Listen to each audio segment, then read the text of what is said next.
In the heart of a quiet wildlife sanctuary nestled on the outskirts of a bustling town, there lived a dog named Max. Max was no ordinary dog. He was a loyal, intelligent golden retriever who had been rescued as a pup by the sanctuary's caretaker, a kind woman named Sarah. Max had been her constant companion, always at her side, whether it was tending to the animals or simply keeping her company on long, lonely days. Don't forget to subscribe to this channel for more health-helming videos, and let me know in the comments from where you are watching this video. One rainy afternoon, Sarah received a distressing phone call. A lioness in the nearby jungle had been found dead, and her 2 cubs had been left abandoned in the wild.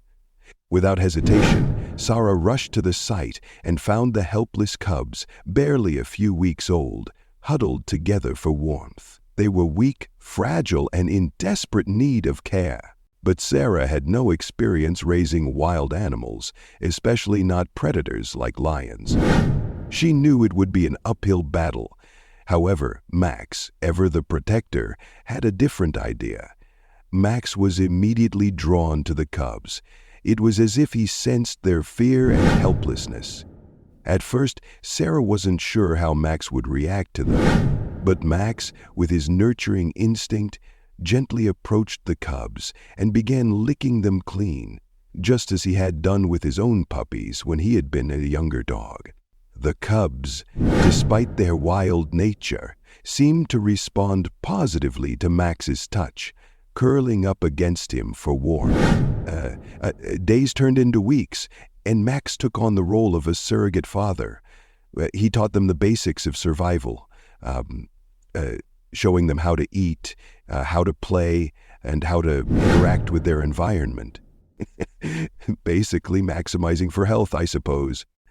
Sarah watched in awe as the dog and the cubs developed an inseparable bond.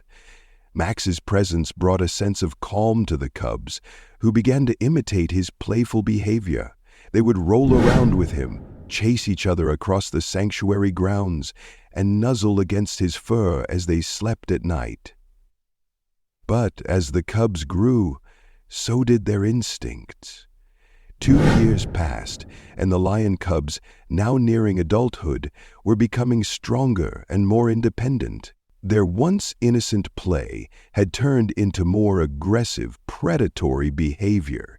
Their sharp claws and powerful jaws were evident as they began to engage in mock hunts and tests of strength, often chasing and pouncing on Max during their rough games. Max, though much older, never showed any sign of backing down.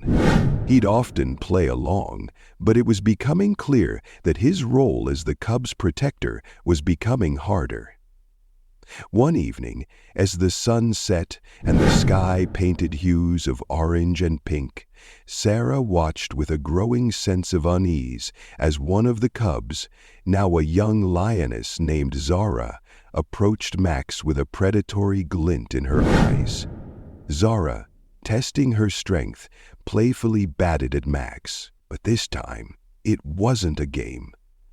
Max yelped in surprise as Zara's powerful paw struck his side.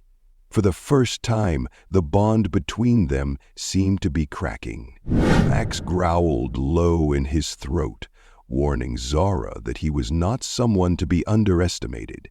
But Zara, now fully aware of her size and strength, continued to challenge him, pushing him further. It was a reminder of the wild instincts that ran deep in her blood. One fateful evening, Zara had to leave the sanctuary to attend to some urgent matters in town. She left Max and the cubs to their own devices. When she returned the next day, she was greeted by an unsettling silence. The cubs had grown bold, and Max seemed to be in distress. As she approached the main grounds, Sarah's heart skipped a beat when she saw Zara and Max locked in an intense standoff. Zara, her eyes wide with both challenge and uncertainty, was standing over Max, who lay on the ground, his fur ruffled and his breathing shallow. In that moment, Sarah feared the worst. The young lioness had turned on Max, her instinctual need to dominate overwhelming the bond they had shared for so long. She rushed to Max's side, calling out his name. To her relief, Max lifted his head weakly, his eyes filled with pain, but also a deep, unwavering loyalty. It was then that Sarah realized something shocking. Max was not just trying to defend himself, he had been trying to protect Zara from herself. In his aging years, he was not just a dog teaching the cubs about survival, he was teaching them to understand their own nature. Zara, in her primal hunger for dominance, had almost crossed a line she couldn't return from. But I mean, defended myself. He stood tall, pushing himself up slowly, and for the first time in a long while, he showed Zara a different kind of strength, the strength of restraint.